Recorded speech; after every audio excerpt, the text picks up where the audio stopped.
This is the business of Africa. If it's about Africa, then it's our business, bringing big and small business issues right to your doorstep. From South to West Africa, it is unfortunately not unusual to see images of children crossing rivers to get to school. Yes, people, in 2025. And this is due to a myriad of reasons. It can very well be argued that one of those is public expenditure and the performance of a government's public procurement system. Literature suggests that public procurement and economic development are intricately linked. It goes further to make a case for public procurement being a development tool. If it is so important to development and the economy, how is this tool being utilized for the betterment of the African continent? To help us wrap our heads around this very, very big concept and very, very important function is Ms. Thandi Pino. She is a procurement expert and she joins us to take a look at this. Thank you very much, ma'am, for your time on the business of Africa, and a warm welcome to you. Please start by helping us to understand the concept of procurement when we speak about development.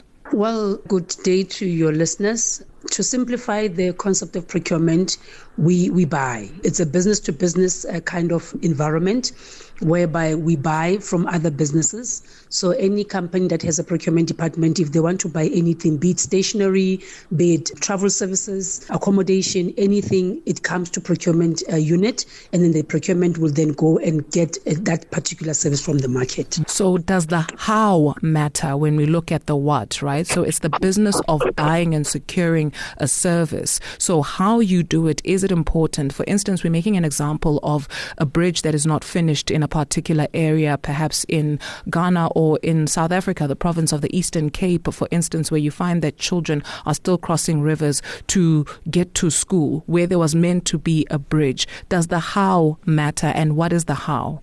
The how is the core of it all. When I was explaining earlier, I was just oversimplifying it. But everything lies in the how, and that's why, as you indicated in your opening, that it's a solution, it's an enabler, it's a driver for economic development. Because the how of buying, and let me look at the context of government. How does procurement gets to unfold? That's where then, let's make an example with your bridge. If we need a bridge, it means we'll need a company that will build that bridge. That company employs people to be able to build that bridge. So employment is there, economic emancipation is there, but also the tail end is actually the actual bridge that is going to help the community to be able to commute or to bring transport services. So that how it's literally everything. When we take a look at some of the situations that are unfolding on the continent, yes, a lot of work has been done. And yes, we are seeing some pockets of excellence, but we still have some issues where we would read the headlines. And when you go into the story for context, you are made to believe that there was something that went wrong in that purchasing decision, in how services and goods were procured, where, for instance, the legislation was not followed. For instance, there was no ethical procurement of those goods in the form of corruption, which then leads to situations where in 2025 we're still seeing that the continent is not where it is supposed to be. Is that a fair assessment? When we take a look at procurement and the lack of development on the continent, is there a link? I think saying a fair assessment is you are being even kinder around it. It's the correct assessment. Everything that is going wrong in terms of government procurement, it stems on two things: capacity building as well as ethics. With capacity building is where you find people who are not properly capacitated to actually execute these procurement transactions. And then on the other end is ethics, whereby we have a lot of corruption, a lot of unethical behavior, and therefore, as a result, you don't get a good service. Because if you talk about a normal business that is running ethically, they will give their prices there and then they'll deliver. But now, if I'm an unethical person as a procurement practitioner, I would want to then pay a bribe. There are certain companies that literally refuse to pay a bribe because they know how good they are in what they do, and they also want to protect the reputation of their companies. Then they walk away. So with this unethical conduct, we lose competent companies that can be able to deliver that particular bridge, and then we end up with this cash money making scheme going on where now government actually funds corruption. With capacity building, who should be building that capacity? Or rather, why is there no capacity when we speak of a lack of capacity building? One, government should be building that capacity in procurement. And I always say when it comes to capacity building, I call it organized chaos. We've been talking about this for the longest of time, and the Zondo Commission brought to light the challenge that we have in procurement in government. And maybe just to give you a bit of history in terms of how government came about to do, is that back in the days, procurement was just more about just buying, finding 3 companies, compare price, and then get the cheapest. I mean, that is easy. Anyone can actually figure out a cheapest price. And then how procurement started, anybody who was problematic in any department was thrown in procurement. If Duduzile is an engineer, she has attitude issues, she gets thrown in procurement. Tandi is an accountant, she can't behave, she gets thrown. So we don't even deal with those bad behaviors. We throw them all in procurement. And then now when you look at procurement of government, you're finding teachers, engineers, cooks. I always even say procurement doesn't find. You don't choose procurement, it finds you. I did accounting in school, actually. I did financial information systems and accounting, but here I'm a procurement expert. So now within that space, now you have people who are not necessarily trained in procurement, and then now as we evolved over time, then we started realizing how critical and important procurement is. That's why now we're even talking to say we belong in the executive table because it's a strategic function. But now we're talking about a strategic function that is done by somebody who's not properly trained to actually be strategic about it. But this is old. I mean, we're in 2025. By now, that has been known for the longest of time. By now, then you would have supposed to be having a situation where you have competent procurement people in the procurement of government. But I must say to Tuzile, there has been a very much improvement in capacity building of procurement practitioners in government. It's just that it's not moving at the pace that we would love it to move. And then the reason why I say organized chaos, you find a situation where there's a municipality with over $1 billion budget, but their procurement unit is run by interns. What are you expecting to get out of that? So now an intern is somebody who's vulnerable, needs to get a job, needs to get a permanent position. Any pressure that he or she gets from the mayor, from the municipal manager, from the CPO, they're going to succumb to it. And then they're going to start doing those things in an incorrect way because they don't have the muscle and the capacity to do so. Hence, I'm saying that when it comes to capacity building, there has been a lot of work that has been done. There's been a lot of improvement in terms of capacitating procurements of government, but you still find those ones that have not, and I call those organized chaos. Sure, because what we are essentially hearing there are two things. So if you're the problem child, you just get thrown to this particular department, which is such a critical function. Nothing wrong with that. What is wrong is then not understanding the function of it and the link between what you do and development, because it's not just about you or your family, it's about everybody else, right? Especially when we talk about public procurement. So upskilling yourself is also quite important. The second one, when you mention interns who are then placed in strategic decision-making positions, it begs the question to whose benefit is it to have those kinds of people there? Because that then suggests that is how this corruption gets perpetuated, because you've got people who know the right things to do when we speak of ethics, but are putting in the wrong people. And now the burden that a lot of government departments are sitting with, procurement to some department is not a core function, it's a support function. So in government, there will be a percentage split pertaining to staff complement, where they'll say maybe 40% or 30% will go to support staff, 60% will go to core. Example, Department of Health. Core function of Department of Health is actually providing health services. So 60% or 70% of the salary bill will go to doctors, nurses, and all of that. 30% is supposed to go to support function, being procurement one of them.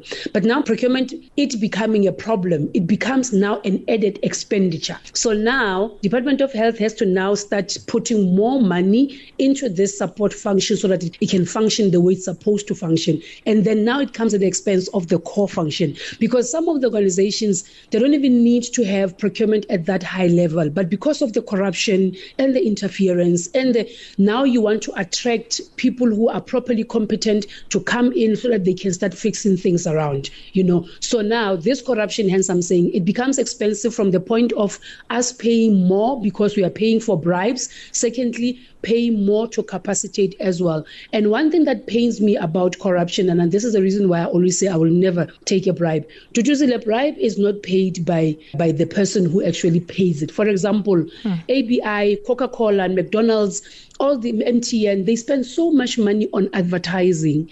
They literally convincing us to actually buy their services. But in government, when it comes to me advertising, if I want business from government, I go and offer you a bribe. And then when I submit my quotation, I factor the bribe on top of my quotation. Then who's paying for the bribe actually? Is government. So government is buying, but it's also paying for the marketing of the person whom they are buying from. Whereas in private sector, millions and billions are being dedicated to advertising.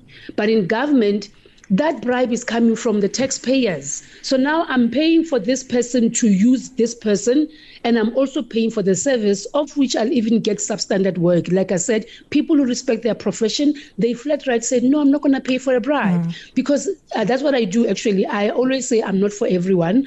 I'm not going to pay for a bribe because I'm good at what I do. And if you disrespect me to that extent, then I'm going to move. And then you'll find someone else who'll pay it, but I'll go to people who respect me. When we speak about corruption and interference, it is also not unusual to actually read about people who have been executed, people who have been taken out, to use those crass words, right? But people who have been killed for trying to do the right thing and flagging these issues. Please help us understand whether, because we speak a lot about whistleblowers, not just in South Africa, right, but on the continent as well. We speak about whistleblowers, protecting whistleblowers. We encourage whistleblowing. But what is the difference between the reality and what we actually read that is out there for the public to know? So what I do, because now I also serve in oversight governance structures, I always say, actually, we don't need to have whistleblowers if we're doing things correctly. So now what needs to happen is that the leadership ethics comes from the top. The fish rots from the top. We all know that. So now it needs to start with an organization being intentional about its ethical conduct. A lot of people who have been used to make noise back in the days that why is King Code not an act? Why is just a guide? And the spirit of the King Code was to try to instill the voluntary ethical conduct of people. Don't be forced to do this, but choose to do it. So what then happens is that within the oversight structures, these boards, audit committees, those are the custodian of governance and ethics. You start now introducing that. You start also taking consequence against those who are not ethical. I always say being ethical is a moving target. You are ethical today, but tomorrow, if the matter affects you, you're no longer ethical. I always say being ethical is a moving target moved by ethical dilemmas. So when we get to an ethical dilemma, you're no longer ethical. But if there's consequence management in place, when you know that this time, as much as I have this ethical dilemma, if I continue and become ethical, this is the consequence of my actions, then you won't be. So now the issue here, the whistleblowing, it's an outcome, but the root cause here is actually an ethical environment and ethical governance. So those are the conversations that we are having in oversight structures to say, let's talk about governance, let's talk about policies, let's talk about ethical conduct. When I was still in government as a head of SCM, I always used to say, I will never charge anyone for corruption, but you won't see me coming with governance. So you're going to continue doing your own thing until one day you realize that you can't sign off a certain thing because I've put this policy. Or you can't authorize this because I've put this process. So that's where it starts. Because if you are head of SCM, you start going after people and want to take action against them, you are living in a corrupt country, you're putting your life in danger. So what you do, you fix it by fixing your governance, you fix this by fixing your policy, and then you fix it by putting consequence for unethical conduct. When you speak of what you've just spoken of, we actually spoke to Professor Mervyn King on the Business of Africa. And this is one of the things he brought up, because he says a company is an incapacitated legal fiction, right? And then comes the people who have to make it work. And so how do you actually legislate against unethical behavior? Can we incentivize good behavior or good practices? Can we do more of that? Because we are focusing on, the corruption and putting in policies in place. Can we put in policies that actually incentivize good behavior so things can get done, so we can have, it's so nice to have things work, Sister Tandy, like when you can just hop onto whatever you use, whether it's public train or a taxi or whatever, and you have a good trip in a clean car, whether you're hopping on a plane and you have a good flight to wherever you go in, when you're checking in, you have a good check-in, right? Collectively, for people to just say, yo, that's just one thing that made my day a little bit extra. Can we incentivize good behavior? You know, I'm always very conflicted when it comes to that, because for me, I feel like you are thanking a fish for swimming. There's this lady, Moneyweb, the lady who was this whistleblower for Gupta thing, and she once said, no whistleblower wake up in the morning and decide that today I'm going to be a whistleblower. You know, you don't have people that, it's not a job role that gets to be assigned on someone. What happens is that on your day-to-day way of doing your work, there's a certain way of doing things. And in procurement, it's a very highly legislated environment that has controls in it. Just do your work the way you're supposed to do your work. And we won't have to worry about whistleblowing, we won't have to worry about additional things and everything. But however, now because with the things are going now, maybe we might want to look at incentivizing it, but I don't think it's supposed to be for long term. You know, because really it's not sustainable. We do have instances where people even just manufacture these things. Because remember, it takes time and money to investigate anyway. And then in the end, you find out that this investigation was just a hoax. Then you have a problem. So for now, to try to root out the corruption that is still there that you don't know of, you can incentivize. But on long term, it shouldn't be like that. People need to understand that you can't thank a fish for swimming. It's your basic way of doing your work. Very fair. Fair enough. I can't argue with that. Should the tender system be scrapped on the continent? Should it be scrapped? Like I'm saying, you're not dealing with the root cause. You are dealing with the symptom. Because I always say when it comes to risk management, you can't eliminate risk. You can only minimize it. And here we are not solving a problem with a solution. We are solving a problem with another problem. Let me make a hypothetical example about now. Let's say we are scrapping the tender system. We have moved to being hardcore industrialized. So now you are saying, if we want to build a road from Vereeniging to Bloemfontein, this organization must have employees that are employed internally to build a road. All good. So now we have an employee that is here to build a road. When the road is finished, what are we going to do with this employee? And now we are talking about countrywide now. So if it's countrywide, Public Works is a national department. It means that people of Vereeniging will build the road in Vereeniging and people of Durban will build the road in Durban. But once a road is built, it has a very long span and maintenance is very minimal depending on the technology that you use. Are you aware once this place is all tarred, these people won't have work to do. Hence, I'm saying that we are not hardcore industrialized. Back in the days when we were about industrialization, that would have made sense, you know. But at this present moment, you build a road, it lasts for 20 years, and then what happens to the builder? Are we going to keep this builder every month pay him a salary to do what? Same applies with me as a consultant. You only need my services at this particular interval. But now you're scrapping the tender system. So now you must employ me to only do something for you once a year. The whole time you're paying me a salary for not being fully engaged. So when you want to scrap the tender system, you really need to think it through. The issue here is ethical conduct that needs to be scrapped, not necessarily the tender system itself. In closing up the conversation, your message to procurement professionals, and I don't know whether it should be to procurement professionals only, right? Because when you mention that a mayor can put in an intern in this function, somehow in my mind, I'm asking myself whether that is deliberate or ignorant and to what extent, right? Because who then benefits from that unequal relationship more so in terms of power? Your message to those who are in positions of authority that can make a tangible change in people's lives, everyday people's lives. You and I, when we go to the hospital to access healthcare, you and I, when we go to the department of whatever, in whichever country you are on the continent, your message to those people. My message to procurement practitioners first is that when you ask for a bribe, you're not asking for money, you're asking for confidence. So when you're asking a bribe and take it, you are saying to the service provider they can never do anything until they pay for it. So please, let's be careful. We want to build. We want people to become confident at what they do. So please, let's not do that. And anyway, government is the one who's paying the bribe. Your tax is paying the bribe, not the company itself. To the service providers, This is the energy that you don't want to surround your business with.